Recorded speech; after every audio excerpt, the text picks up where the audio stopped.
नमस्कार बच्चों, मैं किरण प्रसाद सिंह आज की कक्षा में आपका स्वागत करती हूँ। बच्चों, आज हम क्लास 11 के भूगोल विषय को पढ़ेंगे, जिसमें हमारी पहली पुस्तक है भारत भौतिक पर्यावरण।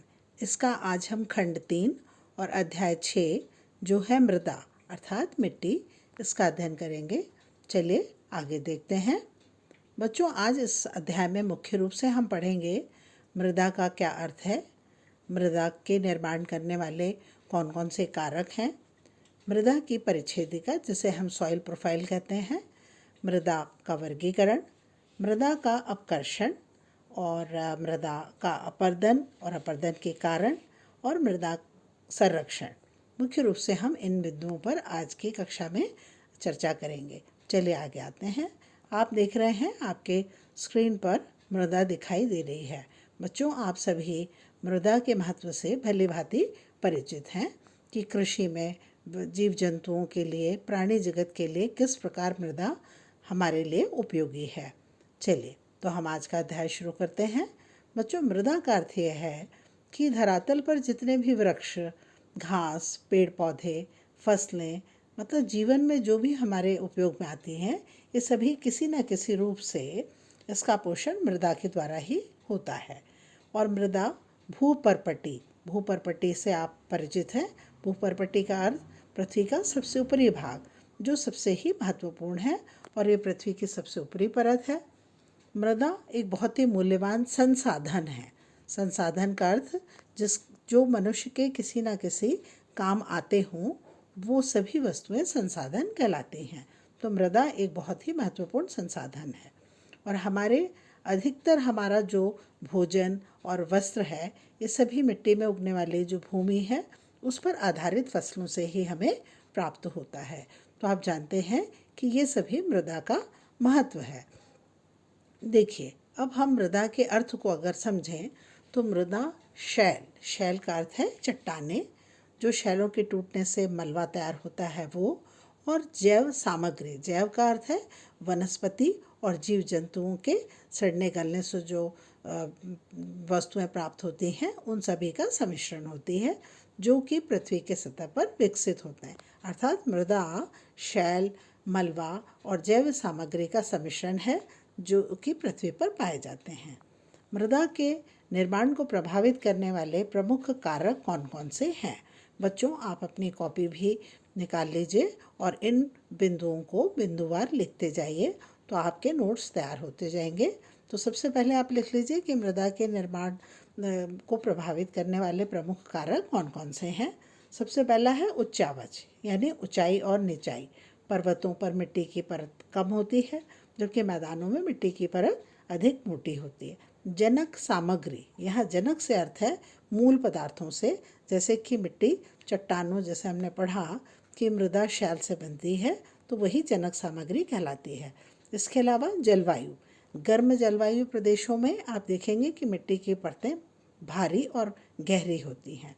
उसी तरह से वनस्पति के सड़ने गलने से मिट्टी बहुत ही उपजाऊ हो जाती है और अन्य जीव रूप जितने भी हैं, जीव जंतु, और समय के अनुसार भी मृदा का निर्माण होता है। इसके अतिरिक्त मानवीय क्रियाएं यानी मनुष्य जो अपनी क्रियाएं करता है वो भी मृदा के निर्माण को प्रभावित करती हैं। मानवीय क्रियाओं से यहाँ तात्पर्य कृषि कार्य से है। हम अब जब भी कृषि कार्य करते हैं तो बड़े बड़े चट्टानों को तोड़कर हम समतल करते हैं। हम किसी बांध को बनाते हैं तो हम भूमि समतल करते हैं। हम जब रेलवे ट्रैक्स बनाते हैं तब भूमि को समतल करते हैं और इससे चट्टानें टूटती हैं और मृदा का निर्माण होता है। तो मृदा के जो प्रमुख घटक हैं, मतलब मृदा में जो जो तत्व पाए जाते हैं, मुख्य रूप से उसमें मृदा में खनिज, कण जितने भी हैं, ह्यूमस का अर्थ है जीव जंतु और वनस्पति के सड़ने गलने से जो पदार्थ मिट्टी में प्राप्त होता है उसे हम ह्यूमस कहते हैं। जलवायु, ये सभी मृदा बनाने के प्रमुख घटक हैं। तो यहाँ हमने 3 प्रश्न तैयार किए हैं बच्चों कि मृदा का अर्थ क्या है, मृदा के निर्माण को प्रभावित करने वाले कारक कौन कौन से हैं और मृदा के प्रमुख घटक कौन कौन से हैं। वो हैं खनिज कण, ह्यूमस और जलवायु इत्यादि। चलिए देखिए, यहाँ पर इस चित्र में आप देख पा रहे हैं कि मृदा बनने के प्रमुख घटक हैं खनिज कण, मुख्य रूप से ह्यूमस, जलवायु। यहाँ आप मिट्टी के बनने के लिए कुछ एरोज देख रहे हैं, जिनमें मेरी दाहिनी ओर क्लाइमेट यानी जलवायु, नीचे पेरेंटल मटेरियल जिसको हमने जनक सामग्री कहा, टाइम यानी समय, ऑर्गेनिज्म यानी जो कण है, और टोपोग्राफी यानी धरातल। तो ये सभी मिलकर मिट्टी को बनाने में सहायक होते हैं।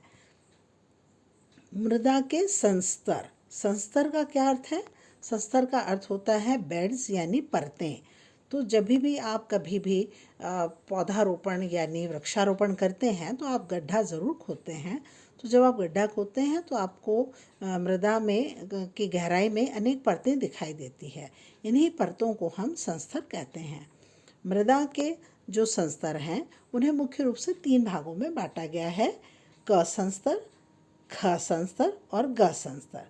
क संस्तर सबसे ऊपरी परत है, ग मध्य की परत है, और माफ़ कीजिएगा, ख मध्य की परत है, और ग सबसे आंतरिक परत जिससे कि मृदा का निर्माण हुआ है, वो सबसे पहले बनी हुई परत भी है। तो मृदा के संस्तर को हम 3 भागों में बांट देते हैं। चलिए देखिए, यहाँ पर ये दिखाई दे रहा है, पर इसे ही हम मृदा परिच्छेदिका कहते हैं। ए, बी और सी देख रहे हैं, अ, क, ख और ग जिसे हमने पढ़ा वो हैं। ये मिट्टी की परिच्छेदिका इस तरह से दिखाई देती है। अब देखिए, क संस्तर जो है, क संस्तर मृदा की सबसे ऊपरी परत होती है, और यहाँ पे पौधों की वृद्धि के लिए जो भी खनिज पदार्थ हैं, पोषक तत्व जीव जंतुओं से जो प्राप्त होते हैं, जिसे हम ह्यूमस कहते हैं, वो और जल पाया जाता है मुख्य रूप से। ख संस्तर जो है, ये मिट्टी के बीच की परत होती है। इस पर ऊपर की परत और नीचे की परत, ऊपर की परत में जैसे हमने पढ़ा खनिज तत्व, पोषक तत्व और जल पाया जाता है, और नीचे के भाग में मोटी चट्टानें, जो मूल चट्टानें, भारी चट्टानें होती हैं, वो पाई जाती हैं। तो ख संस्तर में दोनों ही तरह की वस्तुएं प्राप्त होती हैं। ग संस्तर, ये मृदा के नीचे की सबसे गहरी परत है, और ये मृदा के निर्माण की प्रथम अवस्था, मतलब सबसे पहले मूल चट्टानें ही बनती हैं और बाद में उसके टूटने से मिट्टी का निर्माण होता है। इन तीनों संस्तरों को ही हम इसे ही मृदा परिच्छेदिका कहते हैं। बच्चों, ये 4 नंबर का प्रश्न आ सकता है, तो चित्र के द्वारा आप मृदा परिच्छेदिका को समझा सकते हैं। आगे देखते हैं हम मृदा का वर्गीकरण। ये महत्वपूर्ण प्रश्न है, उसको ज़रूर आप लिखते चलिए कि मृदा का वर्गीकरण किन आधार पर और किस तरह किया जाता है। भारत में भिन्न भिन्न उच्चावच हैं, मतलब ऊंचाई नीचाई अलग अलग है, अलग अलग भू आकृतियाँ हैं, कहीं पर्वत, कहीं पठार, मैदान और झील है। जलवायु अलग है, आप जानते हैं जम्मू कश्मीर की ठंडी जलवायु है, मध्य भारत में उष्ण जलवायु है, और दक्षिण भारत में भी उष्ण जलवायु है। तो इस तरह से वनस्पति में भी भिन्नता पाई जाती है, जो मुख्य रूप से मृदा के वर्गीकरण का कारण है। इसी कारण से भारत में भिन्न भिन्न प्रकार की मिट्टी पाई जाती है। स्वतंत्रता के बाद 1956 में सबसे पहले मृदा सर्वेक्षण विभाग बनाया गया था। बच्चों, इस तरह के प्रश्न वस्तुनिष्ठ प्रश्नों में आ सकते हैं, खाली स्थान में, जोड़ी बनाव में या सत्य असत्य में आएंगे। तो आप लिख लीजिए कि स्वतंत्रता के बाद 1956 में मृदा सर्वेक्षण विभाग, जो मृदा की जांच करता था, ऐसा मृदा सर्वेक्षण विभाग बनाया गया। अब मृदा के अध्ययन करने के लिए और अंतर्राष्ट्रीय स्तर पर उसे तुलना करने के लिए संयुक्त राज्य अमेरिका के कृषि विभाग ने, जिसे कि हम UCDA कहते हैं, यूनाइटेड स्टेट्स ऑफ अमेरिका का कृषि विभाग है, उसने भारतीय मृदा का वर्गीकरण किया। उन्होंने भी संयुक्त राज्य अमेरिका के कृषि विभाग ने भी भारतीय मृदा का वर्गीकरण किया और कुछ प्रतिशत बताए। ये नाम आपके लिए नए हैं, तो इन्हें आप लिखते चलिए। हालांकि आपकी किताब में ये सब दिया हुआ है, जिसे कि हम इस तरह से इसे एक बार दोहरा लें कि इंसेप्टिसोल्स है, जो 39.74%, मतलब 39.74% पाया जाता है। दूसरा प्रकार जो उन्होंने बताया वो था एंटीसोल्स, जो 28.08% है।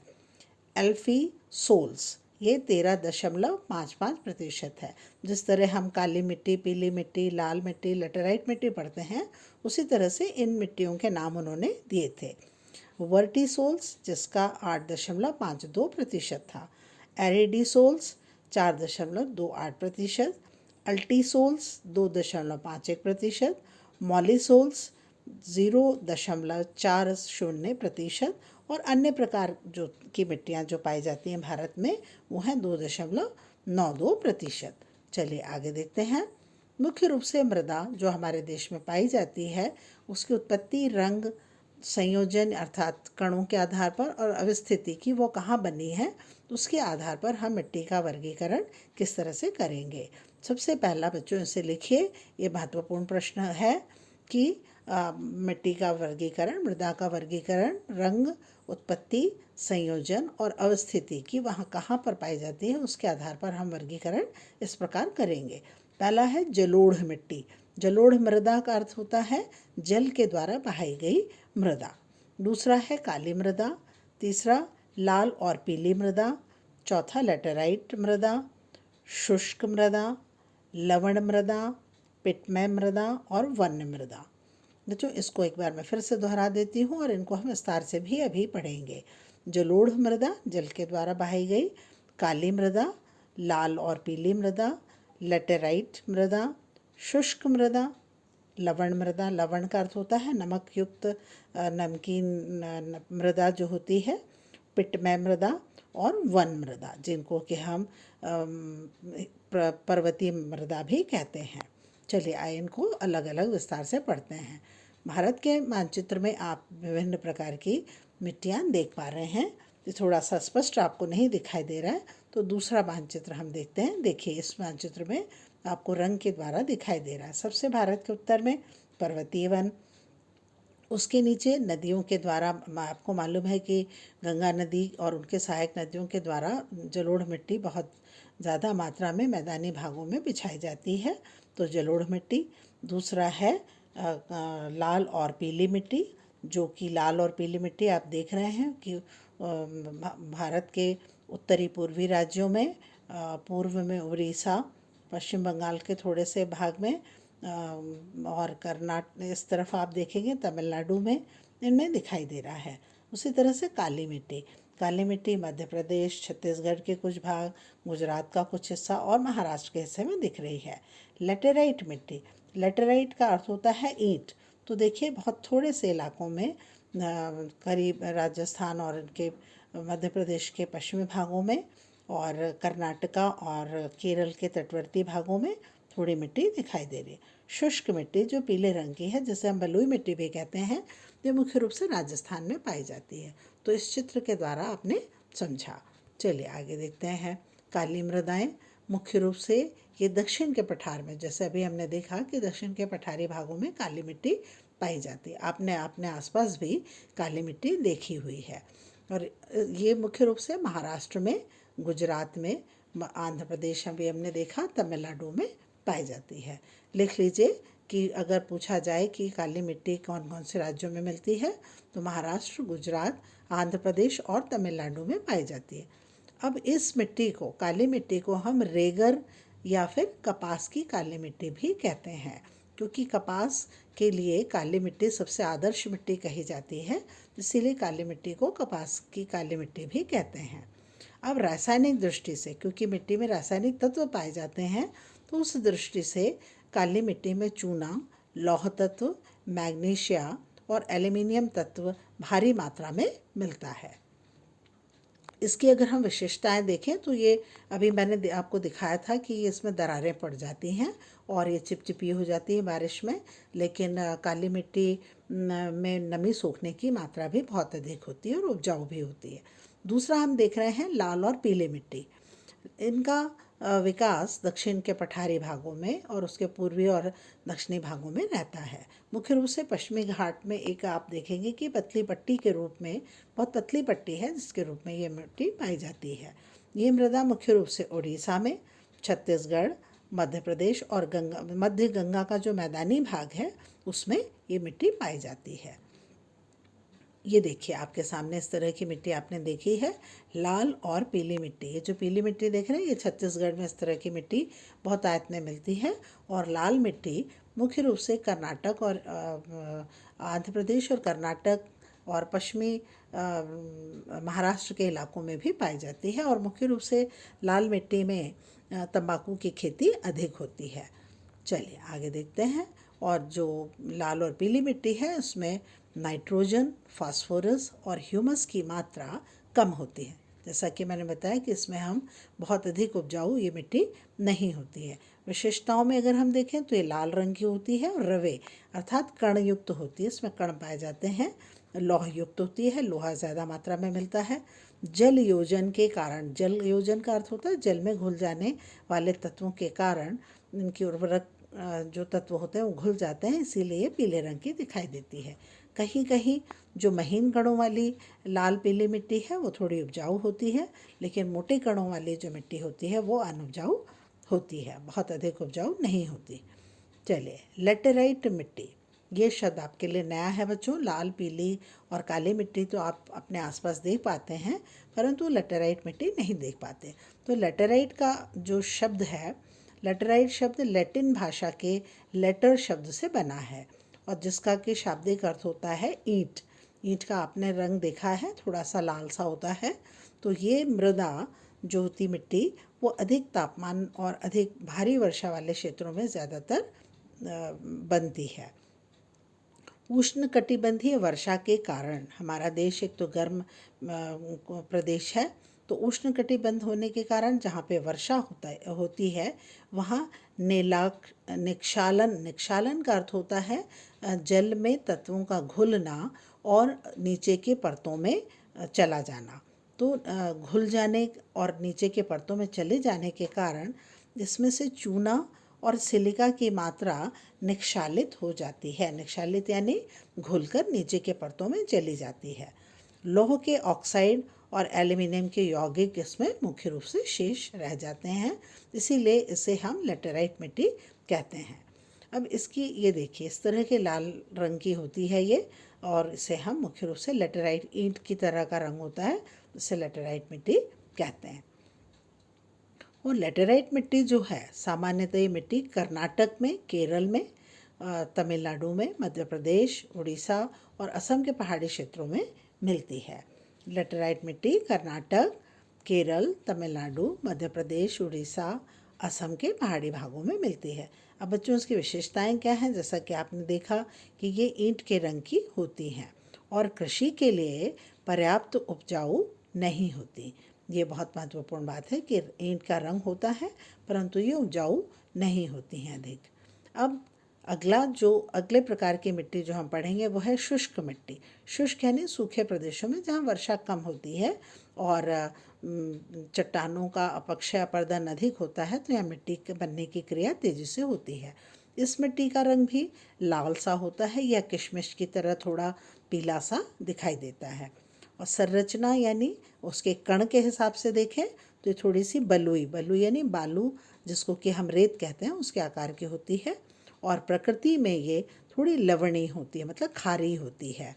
कुछ क्षेत्रों में नमक की मात्रा इसमें अधिक होती है और इसके पानी जो वाष्पीकृत हो जाता है उस कारण से पानी वाष्प बन के उड़ जाता है और मिट्टी में नमक की मात्रा रह जाती है। इसीलिए इन मिट्टियों में ह्यूमस, क्योंकि जो खारी मिट्टी होती है उसमें अधिक पेड़ पौधे नहीं उगते, तो इसलिए इसमें ह्यूमस की मात्रा कम होती है।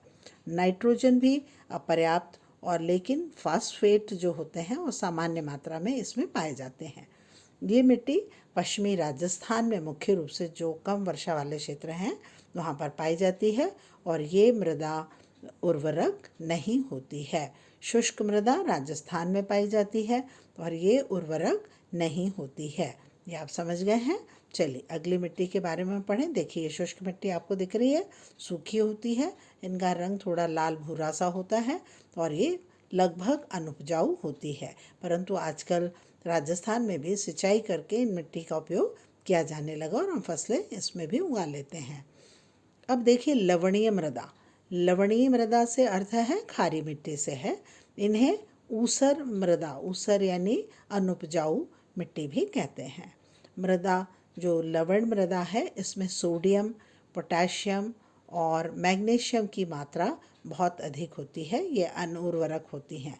उर्वरक का अर्थ आपको मालूम है, उपजाऊ, और ये बहुत उपजाऊ नहीं होती। इनकी संरचना भी थोड़ी बलुई सी होती है, दानेदार और दोमट। दोमट जो थोड़ा बीच का हिस्सा होता है, थोड़ी महीन और थोड़े दरदरी सी होती है। इस प्रकार की मृदा पश्चिमी गुजरात में और पूर्वी तट के जो डेल्टा है, सुंदरवन का डेल्टा, उन भागों में ये मिट्टी पाई जाती है, लवणीय मिट्टी।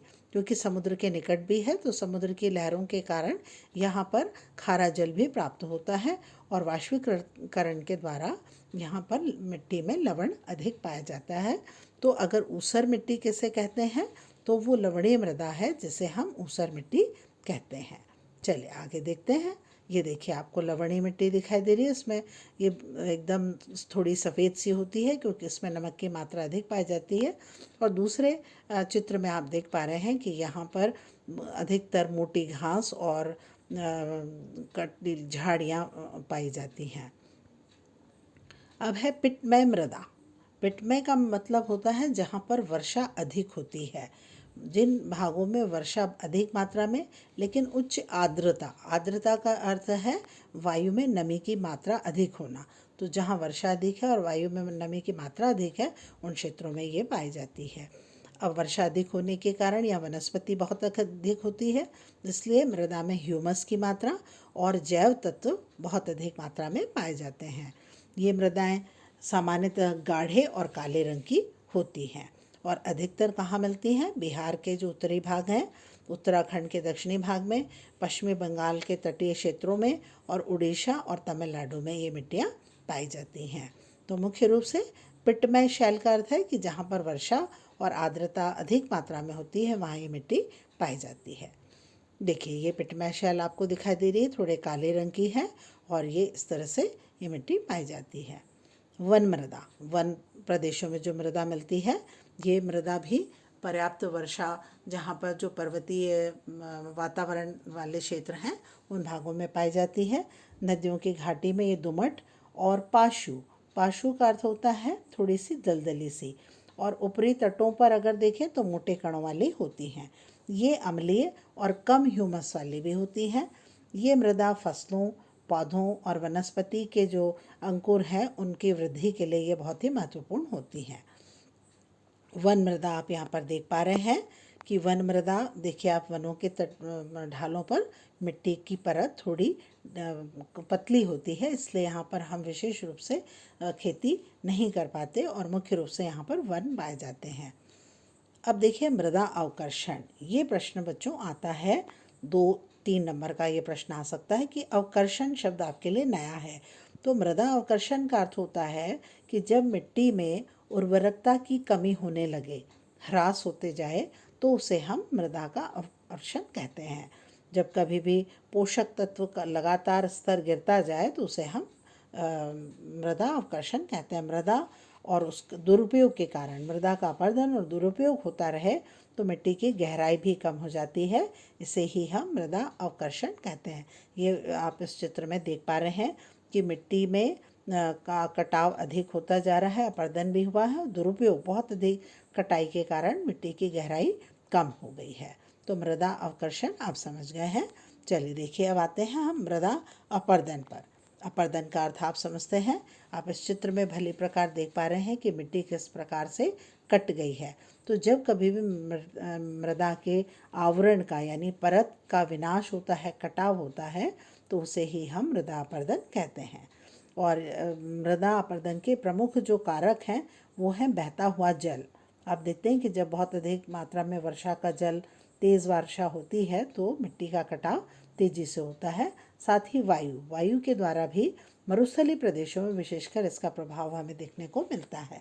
और है मानवीय कारक, मनुष्य खेती करने के लिए, बांध बनाने के लिए, रेलवे ट्रैक्स बनाने के लिए, बिल्डिंग्स बनाने के लिए भूमि को खोदता है और इससे बहुत अधिक मात्रा में मिट्टी का कटाव होता है। अब हम पढ़ेंगे कि अपरदन के रूप। आपकी किताब में दिया हुआ है कि अपरदन 2 प्रकार का होता है। एक तो होता है परत अपरदन और दूसरा होता है अवनालिका अपरदन। परत अपरदन का मतलब है कि जब मूसलाधार वर्षा होती है और उसके बाद मृदा की जो सूक्ष्म और जो सबसे ऊपरी परत है जिसको हमने भूपर्पट्टी परत कहा था, तो उसमें जो पतली और उर्वरक परत है वो बहकर हट जाती है, तो उसे हम परत अपरदन कहते हैं। अवनालिका का मतलब नाली बन जाना। ये सामान्यतः तीव्र ढालों पर आपने देखा होगा कि मिट्टी कट जाती है, उसमें गहरी गहरी नालियाँ सी बन जाती हैं, उसे हम अवनालिका अपरदन कहते हैं। कृषि भूमि को छोटे छोटे ये टुकड़ों में खंडित कर देती है। खास विशेष तौर पर चंबल नदी की द्रोणी में, तमिलनाडु और पश्चिमी बंगाल में इस तरह की अवनालिका अपरदन बहुतायत में देखने को मिलता है। अब जो सबसे महत्वपूर्ण इस चैप्टर में विषय था बच्चों, वो है मृदा संरक्षण और मृदा का अपरदन। दोनों ही चीज़ें हमने पढ़ी हैं अभी। तो अब हम मृदा का संरक्षण किस प्रकार कर पाएंगे। बच्चों, जानते हैं आप कि मृदा का अपरदन और क्षय दोनों ही मानव के द्वारा होता है। मतलब काट छांट और मिट्टी का ह्रास करने का कार्य मनुष्य मुख्य रूप से करता है। अब मृदा संरक्षण के मुख्य उपायों में सबसे पहले है कि ढालों पर, यानी पर्वतों के ढालों पर यदि सीढ़ी नुमा खेत बनाए जाएं और उनमें खेती की जाए तो मिट्टी के कटाव को रोका जा सकता है। दूसरी महत्वपूर्ण बात है कि जो खुली हुई भूमि होती है उस पर कृषि पर रोक लगाना चाहिए। मतलब अगर हम कृषि खुली ज़मीन पर बोएंगे तो वर्षा के समय ऊपरी जो परत है उसका ह्रास हो जाता है, जो हमने मृदा अवकर्षण पढ़ा था। अति चराई पर रोक लगाना। बहुत अधिक चराई होने से मृदा की ऊपरी परत उखड़ती जाती है। जानवर जब उनको खाते हैं वनस्पति को तो मिट्टी भी उखड़ जाती है और फिर मिट्टी का कटाव तेज़ी से हो जाता है। स्थानांतरी खेती पर रोक लगाना। स्थानांतरी खेती आप समझते हैं कि एक स्थान से दूसरे स्थान पर चले जाना, खेती करना, जंगलों को काटना, फिर उनको साफ करना और नए फसलें उगाना। फिर जब वो मिट्टी अनुपजाऊ हो जाए तो पुनः नए खेतों की तरफ चलना। इस प्रकार की खेती उत्तर पूर्वी भारत के राज्यों में मुख्य रूप से होती है और मिट्टी के कटाव का ये मुख्य कारण है।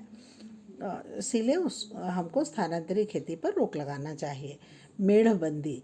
खेतों के किनारे आपने मिट्टी के ऊंचे ऊंचे मेढ़ देखे हैं, तो मेढ़ बनाना चाहिए जिससे कि खेत की जो उपजाऊ मिट्टी है वो खेत में ही रहे और दूसरे खेतों में बहकर न जा पाए। नियमित वानिकी। वानिकी का अर्थ है वनारोपण। वन को लगाते रहना चाहिए और मिश्रित खेती करना चाहिए। मिश्रित खेती करने से अर्थ है कि खेत में कोई फसलें उगाना और मेड़ों पर वृक्ष भी लगा देना, या फिर विभिन्न प्रकार की फसलें एक साथ लगाना। जैसे खेत के अंदर अगर हमने गेहूं बोया है तो मेड़ों पर दालें लगा दी जाती हैं, तो इससे मिट्टी का कटाव कम होता है। शस्यावर्तन का मतलब होता है फसलों का हेर फेर करना। हर बार एक ही तरह की फसलें जब हम लगाते रहते हैं तो मिट्टी की उर्वरक क्षमता कम हो जाती है। इसलिए प्रत्येक 2 वर्ष 3 वर्ष के बाद फसलों का हेर फेर करते रहना चाहिए, जिससे कि मिट्टी की उर्वरकता बनी रहे। ये देखिए, मृदा संरक्षण के निम्न उपाय हैं जो अभी हमने पढ़े। एक चित्र में आप देख रहे हैं कि सीढ़ीनुमा खेत बनाकर मिट्टी का संरक्षण किया जा रहा है। दूसरे में आप देख रहे हैं कि क्यारी बनाकर मिट्टी को बचाया जा सकता है। तीसरे चित्र में आप देख रहे हैं कि वृक्ष लगाए गए हैं। बड़े बड़े वृक्ष जब लगाए जाते हैं तो वो उनकी जड़ें मिट्टी को अपने में पकड़ी रहती हैं और उससे मिट्टी का कटाव कम होता है। चौथे में फसलों का हेरफेर दिखाया गया है। तो ये मृदा के संरक्षण के प्रमुख कारण थे। बच्चों, अब हम कुछ महत्वपूर्ण प्रश्नों को भी लिख लें। आप इन्हें लिखिएगा और इनके अधिक बड़े प्रश्न ना लिखिए, क्योंकि 3 से 4 नंबर के ही प्रश्न आते हैं। तो इसमें देखिए, मृदा का अर्थ आपको समझ में आ गया, आप लिख पाएंगे। मृदा के प्रमुख प्रकार लिखिए। काली मिट्टी की क्या विशेषताएं हैं। बांगर और खादर किसे कहते हैं, ये ज़रूर लिखेगा। रेगर मिट्टी किसे कहते हैं। मृदा अवकर्षण किसे कहते हैं। मृदा के अपरदन के क्या कारण हैं और मृदा संरक्षण के क्या उपाय हैं। तो बच्चों, इसको आप अपनी कॉपी में करिए और फिर हम अगले कक्षा में पुनः आपसे मिलेंगे। तब तक आप इनको तैयार कीजिए। नमस्कार।